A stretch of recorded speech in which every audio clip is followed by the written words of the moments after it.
Padre que estás en los cielos, te damos muchísimas gracias por esta mañana de sábado que nos estás concediendo. Gracias por haber permitido que podamos estar en tu templo alabándote y adorándote. Te pedimos en estos momentos que vamos a abrir tus libros de la naturaleza y de la Biblia, que tú nos acompañes, que nos asistas con tu espíritu. Ayúdanos a ver la verdad que tú tienes escrita en cada una de sus páginas. Todo esto te lo pedimos en nombre de Jesús. Amén.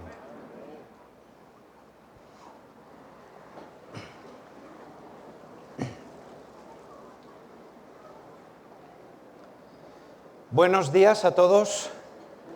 Saludo a la Iglesia Universitaria y también quiero saludar a los del Canal 70 que nos siguen a través de la televisión y también a todos los que están con nosotros a través de Internet.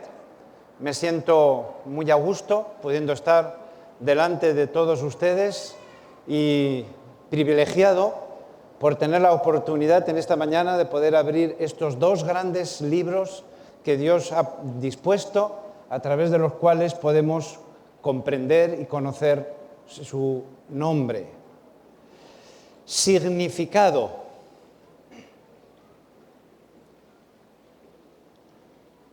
Los docentes, cuando presentamos un programa de estudios, una asignatura, una materia, siempre hay clases que son el corazón del resto del curso. Pues bien, esta mañana, en esta ocasión, estamos abriendo el núcleo de todo lo que es naturaleza profunda.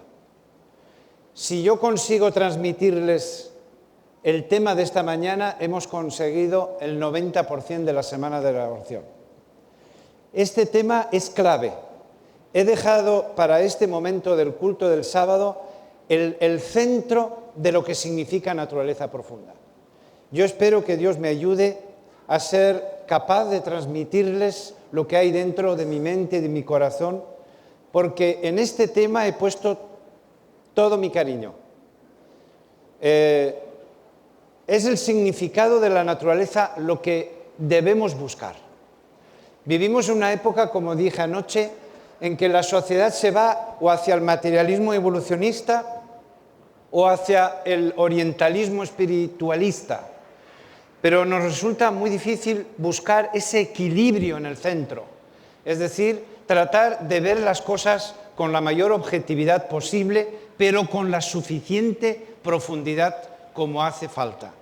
Así que yo espero que este tema no pase desapercibido, no sea un tema más, sino que nos ayude a ver la naturaleza a partir de hoy con otros ojos. ¿Cuál era el plan de Dios? Siempre me interesa cuál es el plan de Dios. Y siempre me ha interesado cuál ha sido el objeto que Dios ha tenido al crearnos. Así que siempre he querido saber qué es lo que Dios ha pretendido hacia este mundo, aunque el pecado lo haya trastocado. Ayer anoche poníamos este texto. Lo suelo poner muchas veces, porque me parece tan revelador, tan importante. Dios se nos ha revelado en su palabra y en las obras de la creación. Por el libro de la inspiración y el de la naturaleza hemos de obtener un conocimiento de Dios. Lo siento, Lutero, pero la sola escritura no es suficiente. Nos hemos quedado sin un libro a través del cual Dios se revela. Así que no es suficiente la palabra de Dios. Estamos como mutilados cuando no utilizamos el otro libro. A veces usamos la naturaleza como una especie de ilustración. ¿Sí? Cuando ponemos sobre todo en la iglesia un cantito, lo ilustramos con algún paisaje así de naturaleza, para que quede más o menos la diapositiva bonita. No estoy hablando yo de una naturaleza que acompañe como si fuera una ilustración, sino que estoy hablando de una naturaleza profunda que contiene a Dios. Pero no contiene a Dios con el panteísmo del orientalismo. Dios es el creador, la naturaleza es la criatura. Son dos seres diferentes. Miren qué otro texto. Deben considerarse las cosas de la naturaleza como un libro de texto que han de estudiar los hijos de Dios. Elena G. de White es una autora que podemos catalogar entre los autores ecologistas de nuestra época. Ustedes no se pueden imaginar la cantidad de referencias que hay en sus libros que apuntan hacia la necesidad de usar la naturaleza como un libro de texto importante. Así que eso formaba parte del plan de Dios. Por eso anoche hablábamos de que ya en la escuela del Edén, cuando Dios quiso instruir a Adán y Eva, recuerdan, habían sido creados perfectos pero no tenían conocimiento ninguno. Entonces lo primero que hizo Dios fue crear una escuela para que ellos aprendieran. El libro de texto de esa escuela que ya mencioné anoche era la naturaleza. Era el único libro de texto que tenían. ¿Por qué no tenían la Biblia? Porque no se había escrito. Y además no tenía sentido, porque tenían ¿a quién? Al Creador y a los ángeles. ¿Qué mejor Biblia que el propio Creador y los ángeles? Así que en esa primera escuela, en realidad, estaban ya los dos libros. La Biblia en la persona de Jesús, en la persona del Creador, en las personas, digamos, los seres de los ángeles. Estaba la Biblia, claro, en esa escuela. Y estaba la naturaleza. Así que Dios ya dispuso desde el comienzo la naturaleza como un libro de texto. Por eso digo que me interesa mucho cuál es el plan original de Dios. El estudio de la naturaleza, con la entrada del pecado, hay hermanos que piensan que ya no tiene valor, que el pecado ha trastocado tanto la naturaleza, que está tan llena de cosas que han cambiado, que no merece la pena como libro de texto. Estamos confundidos. Elena G. de White de vuelta. Aunque la tierra estaba marchita por la maldición, la naturaleza debía seguir siendo, escúchenme, el libro de texto del hombre. Y esto nos lo está diciendo Antonio Cremades. A pesar de que la tierra está marchita por la entrada del pecado y hay cosas que han cambiado, hay un día que le vamos a dedicar a estudiar eso, la naturaleza debía seguir siendo el libro de texto. La naturaleza en educación. Estamos en una institución educativa. Miren, aunque la Biblia debe ocupar el primer lugar en la educación, estamos completamente de acuerdo, de los niños y jóvenes, el libro de la naturaleza le sigue en importancia. En una institución educativa, el libro de la naturaleza debe estar en un lugar preferente. La naturaleza en el día de sábado. Yo les comentaba anoche lo feliz que me encontré rodeado de naturaleza, no solamente por estas magníficas flores que tenemos al frente, sino en los cantos, en las ilustraciones de los cantos. La naturaleza en el día de sábado. Mire lo que dice Elena G. White. Dios dio a los hombres el recordativo de su poder creador, y escuchen bien lo que dice Elena G. White, a fin de que le dieran en las obras de sus manos, el sábado, ver a Dios a través de la naturaleza. El sábado nos invita a contemplar la gloria del Creador en sus obras creadas. Y miren esto, que es para subrayarlo.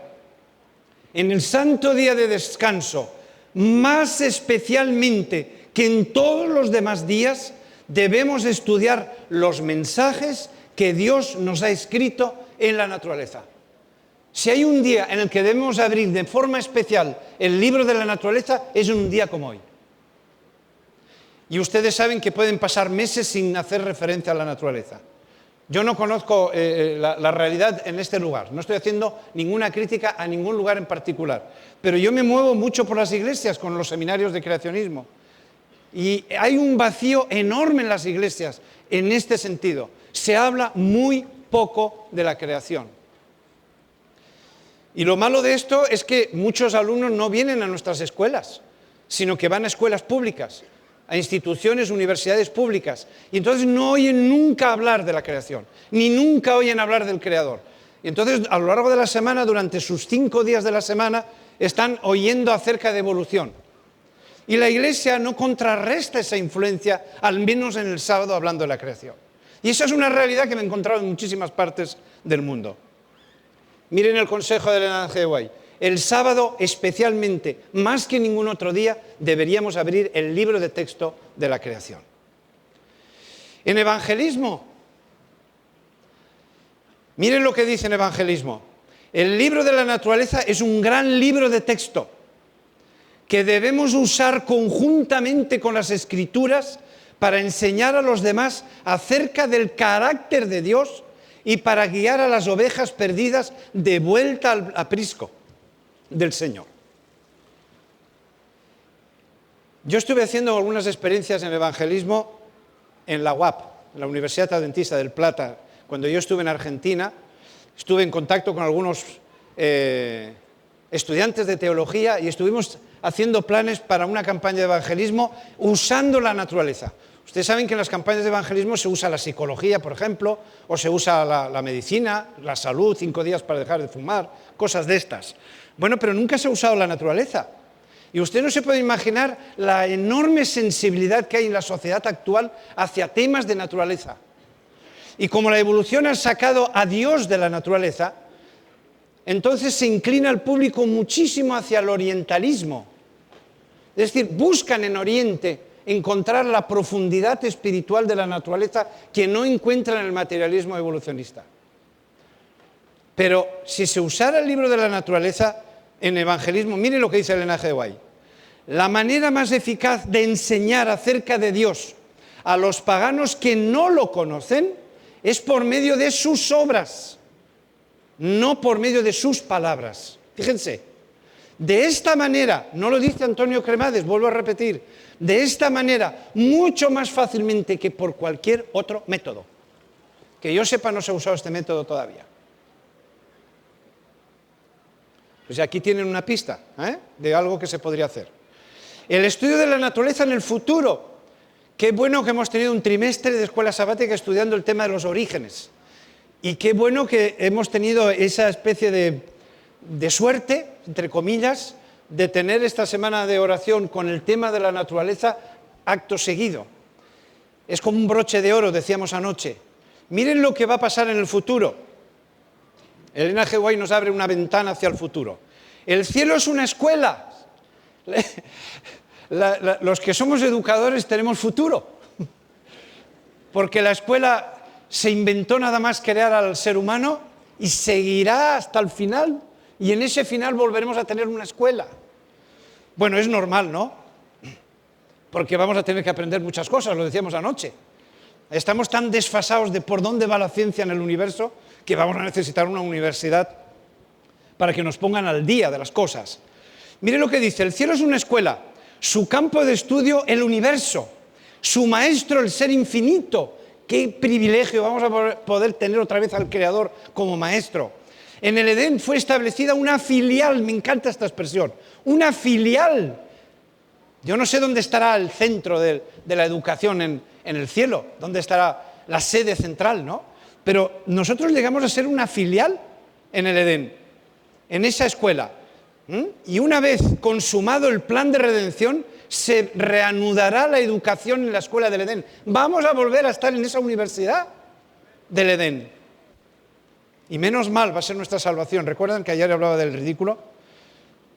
Antes de ponernos a visitar otros mundos y a ponernos en contacto con unos y con otros, yo creo que vamos a tener nuestro Sinaí, donde Dios nos volverá a juntar y nos va a poner un poco al día de las cosas. Bueno, gracias a Dios. Todos los tesoros del universo se ofrecerán al estudio de los redimidos de Dios, la naturaleza. Los hijos de la tierra participarán del gozo y de la sabiduría de los seres que no cayeron. ¿Cuánto hay para aprender? Y desde luego los biólogos estamos esperando ese momento porque va a ser un festín. Ponernos en contacto con otros biólogos del universo. A ver, enséñame cómo es esto, cómo es lo otro. Nosotros no fuimos capaces en la Tierra de resolver este enigma. Cuenta. Comparten, me encanta esa palabra, compartir. Comparten los tesoros de conocimiento e inteligencia adquiridos durante siglos y siglos. Imagínense, gente que no ha pecado, que no conoce la muerte, que viven siglos y siglos. Imagínense a un Einstein, por ejemplo, que pudiera vivir siglos, estas personas de tantísima inteligencia, que pudieran tener la eternidad delante de ellos para investigar. ¿A dónde llegaríamos en conocimiento y sabiduría?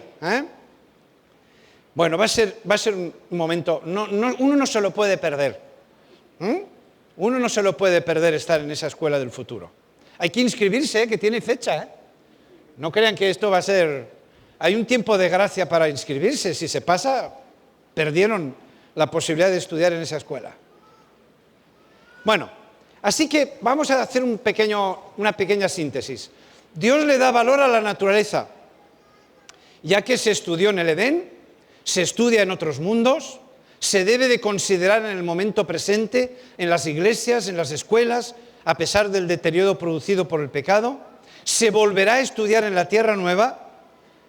¿Por qué? Esa es la pregunta. ¿Por qué? ¿Por qué le dará Dios tanto valor? Bueno, vamos a tratar de responderla. Voy a hacer alusión a los estudiantes de la Escuela de Arte. Y voy a tratar de unirlos también con la Facultad de Ingeniería. Que ustedes aquí están separados, pero van a ver qué les parece. El diseño consiste en crear algo funcional, respondiendo a una necesidad, algo que sirva, algo práctico. Eso es lo que pretende el diseño. Al diseñar esa banca, han tratado de hacer una banca que sea cómoda y que permita poder estar sentados, ¿no? Tiene una razón de ser práctica. Así que fíjense qué interesante, el diseño pertenece al área de la inteligencia y del conocimiento. Pero miren lo que es el arte. Consiste en producir un efecto estético mediante la utilización de la materia para plasmar una idea, no son descripciones mías, para plasmar una idea o un sentimiento y para darlo a conocer. El arte pertenece al área del espíritu. El diseño a la inteligencia y el arte al espíritu. ¡Guau!, ¿no?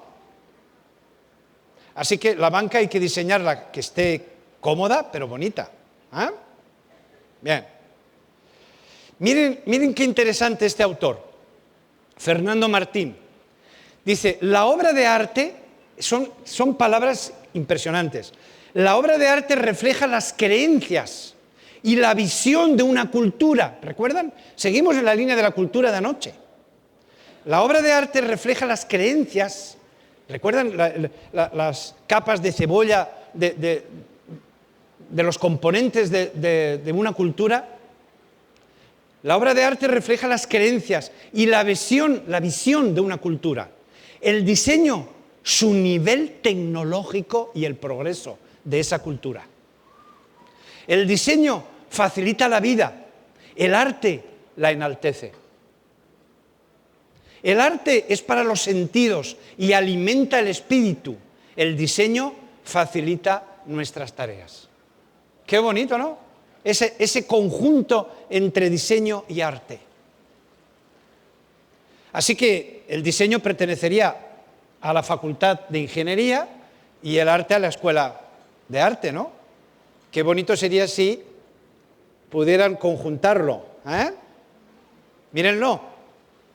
Para Jesús Solanas Donoso, si se encontrase una persona en la que coincidiese la sensibilidad del artista y los conocimientos técnicos del ingeniero, lo están leyendo como yo, en ella estaría, ¿qué?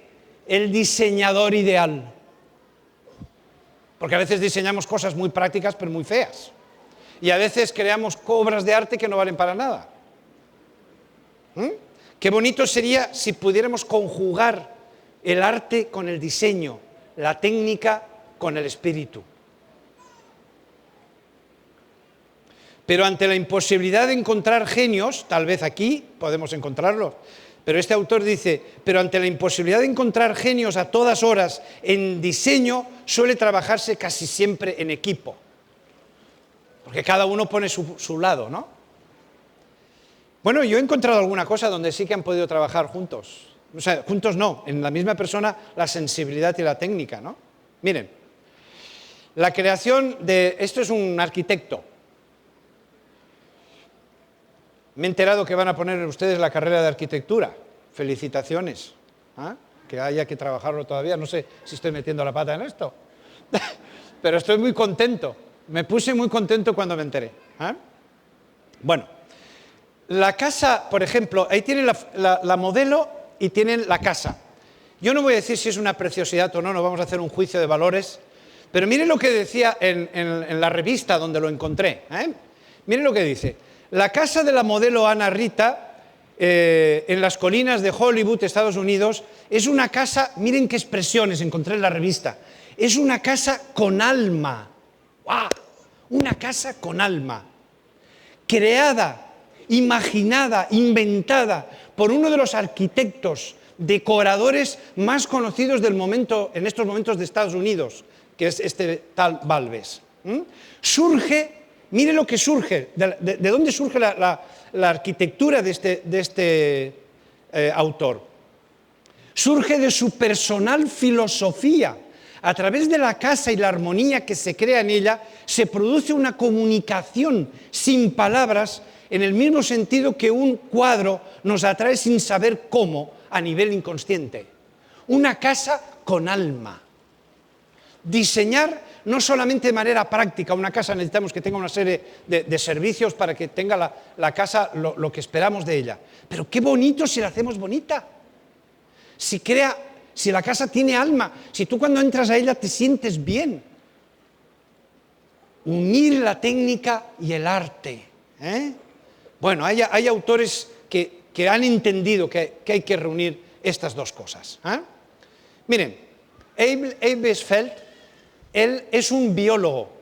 La biología trabaja también este tema. El artista, miren lo que dice este biólogo, tanto si pinta cuadros como si talla esculturas o compone música, se dirige a su interlocutor. Trata de influir en su estado de ánimo, de captar su atención y esto es lo importante, transmitirles un mensaje. El artista puede predisponer a las personas de determinada manera para hacerlas receptivas a determinados mensajes.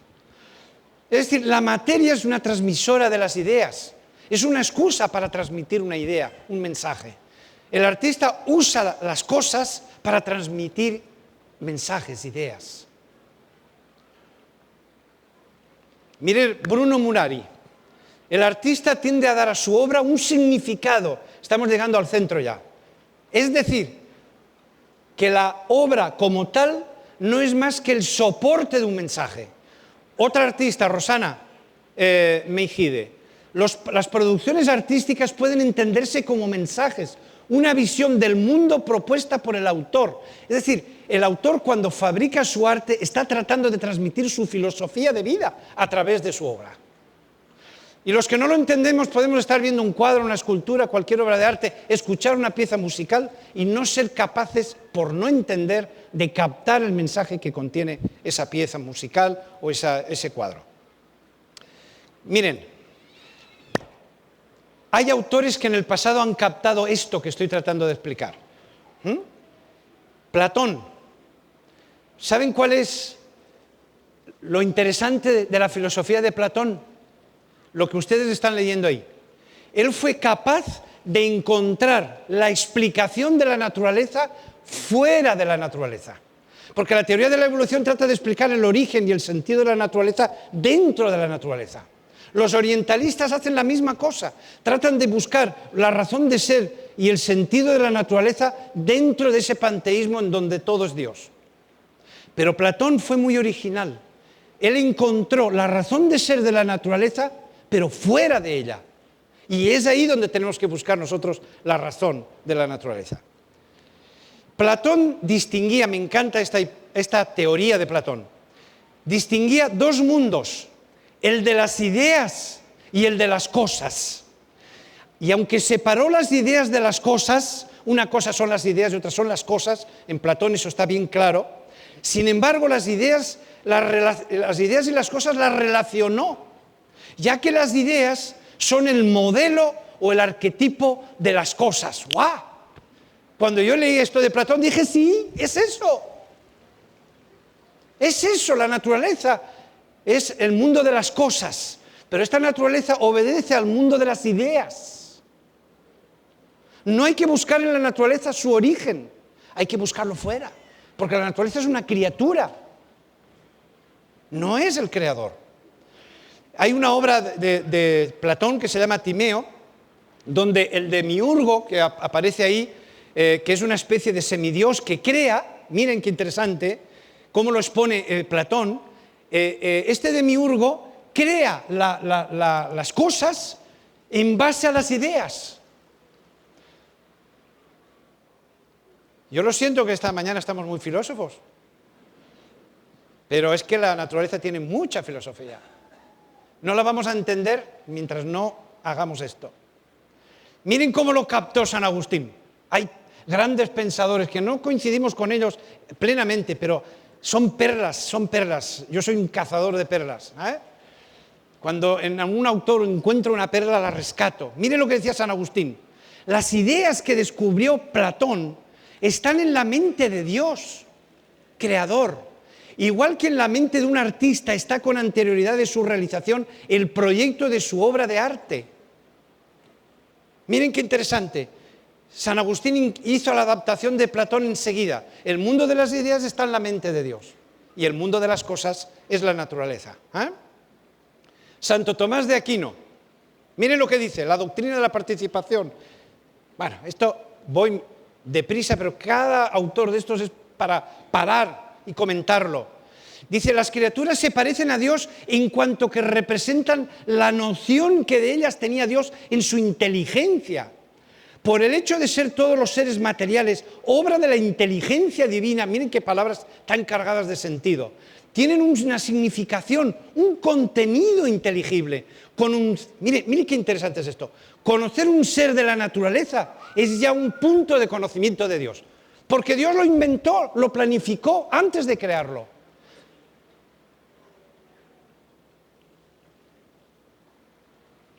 Jean-Marie Aubert, la ciencia solo revela el aspecto cuantitativo del ser. Queda pues sitio para otra luz, otra mirada. Los seres materiales son inteligibles, me encanta esta frase, portadores de un significado, que tienen un dentro. A ver cuándo abrimos los ojos a la naturaleza y somos capaces de ver ese dentro, que nos quedamos en la superficie siempre.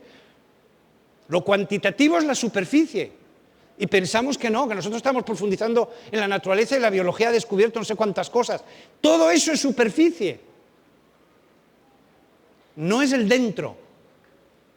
Como decía Teilhard de Chardin.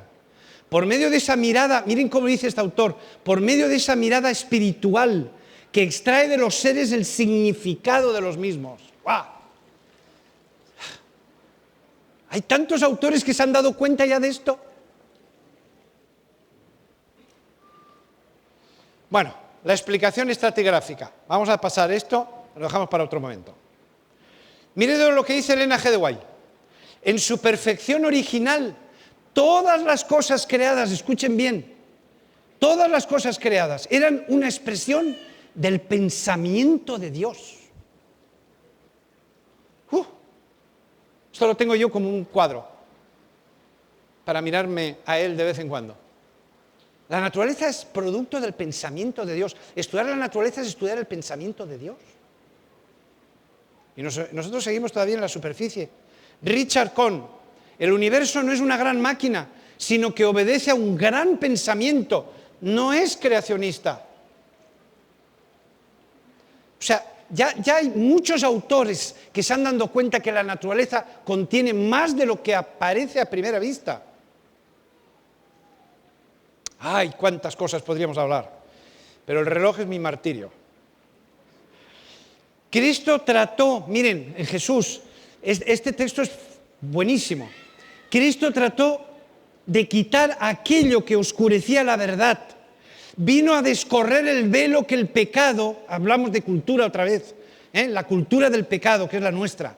El pecado había echado sobre la faz de la naturaleza, a fin de que reflejase la gloria espiritual. Y todas las cosas habían sido creadas para mostrar esa gloria. Así que Cristo, lo veíamos ayer, ¿recuerdan? Oísteis que fui dicho no matarás, pero yo os digo que... Es decir, se pasó parte de su tiempo tratando de explicar la cultura del reino de los cielos y explicarnos la ley y las escrituras. Pero eso mismo lo hizo también con la naturaleza. Porque nuestra cultura del pecado no es capaz de ver estas cosas. Tenemos el ejemplo de lo que se ha leído, no vamos a entretenernos ya en esto. Jesús mismo lo hizo. El tema es que no nos preocupemos por nuestra vida. Mirad las aves del cielo, mirad los lirios del campo, esto ya se ha leído. Pero lo que no se ha leído es el texto de Elena G. de White comentando este texto bíblico.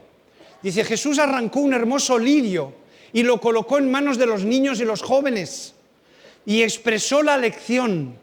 Miren cómo lo cuenta Elena G. de White. Así interpretó Cristo el mensaje que él mismo había puesto en los lirios y las hierbas del campo. Y comenta Elena G. de White, él desea que lo leamos en cada lirio y en cada brizna de hierba, que abramos el libro de la naturaleza y lo veamos a él y aprendamos de ese libro. Terminamos. Cuerpo humano es otro ejemplo, pero ya lo dejamos aquí. Estamos terminando. Sus obras, las de Dios, tales como se ven en el mundo natural.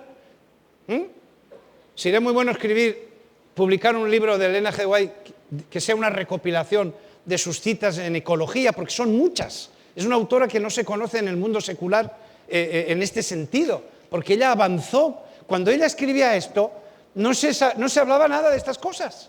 Se adelantó muchísimo a su época.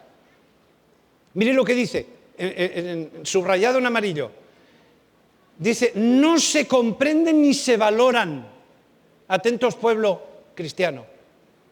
No se comprenden ni se valoran.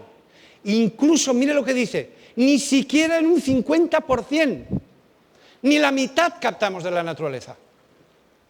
Estos predicadores silenciosos enseñarán sus lecciones a los seres humanos, si tan solo quieren ser oidores. Y nosotros seguimos con los animalitos, las plantitas, las flores, siempre en la superficie, estudiando su fisiología, su anatomía, está bien, eso es describir la naturaleza, pero no es estudiarla, que es otra cosa bien distinta. Bueno, hay gente que nos está ayudando. Yo siempre digo que el evangelismo nos está ayudando a la gente, ¿eh? No solo somos nosotros los que estamos evangelizando, podríamos hablar mucho sobre eso también. Miren un biólogo que ha estudiado las células, por poner un ejemplo, mírenlo, ahí tienen su nombre, tienen su cara. Miren lo que dice. Las células nos muestran no solo los mecanismos de la vida, ya vamos a hablar de ejemplos. Esto simplemente es a título de ilustrar lo que estoy comentando. Las células nos muestran no solo los mecanismos de la vida, sino también una forma de llevar una vida rica y plena. La humanidad debe reflejar la naturaleza básica de nuestras comunidades celulares. Fíjense, poner a las comunidades celulares como modelo de sociedad. Utilizando estas comunidades celulares como modelos. Las células pueden enseñarnos a vivir. Miren lo que dice en otro libro. Las sociedades celulares que componen nuestro cuerpo son un verdadero ejemplo. Podemos aprender muchas cosas, dice este autor, este biólogo. Podemos aprender muchas cosas con respecto a la naturaleza de las comunidades con éxito. Cuando nos concentremos más, profundicemos más y observamos la vida de las células a un nivel más íntimo. Hay autores que se están dando cuenta que hay mucha tela para cortar en la naturaleza, que solo la estamos describiendo, pero no la estamos comprendiendo, que son dos cosas distintas. Así que eso es lo que vamos a hacer un poquito en la semana de oración. Esta es la última diapositiva. Vamos a aprender cosas de la naturaleza. Yo quiero mostrar a esta iglesia cómo el libro de la naturaleza tiene algo que enseñarnos sobre nuestra vida. Por ejemplo, pues vamos a aprender de la diversidad, vamos a aprender del orden que aparece en la naturaleza, del servicio de unas unidades de vida a otra. Vamos a abrir las células, hablaremos de todo ello. Del sistema de producción de la naturaleza, hay mucho que aprender de ahí. De la obediencia de unas unidades de vida a otra. Ya vamos a hablar del tema de la obediencia. Vamos a hablar también del sistema biológico de cooperación. Cómo la naturaleza se coopera para conseguir unos objetivos. Y finalmente, si Dios quiere, el próximo sábado vamos a hablar del amor en la naturaleza. Hermanos, es una joya la naturaleza. Es un libro a través del cual Dios se revela como la Biblia. ¿Por qué no lo abrimos más? Usted no se puede imaginar, yo que estoy metido un poquito en ese mundo, la gente, lo sensible que es en la época actual hacia los temas que vienen de la naturaleza. Y entonces a través de la naturaleza podemos hacer un evangelismo de primera calidad. Porque la naturaleza está cargada de Dios. Y podemos enseñar tantas cosas a través de la naturaleza. Yo espero poderlo mostrar a lo largo de la semana de oración. Que Dios les bendiga, que nos bendiga a todos a lo largo de esta semana. Yo espero que esta reflexión que vamos a hacer durante estos días nos ayude a ver la naturaleza con otros ojos. Que Dios nos bendiga.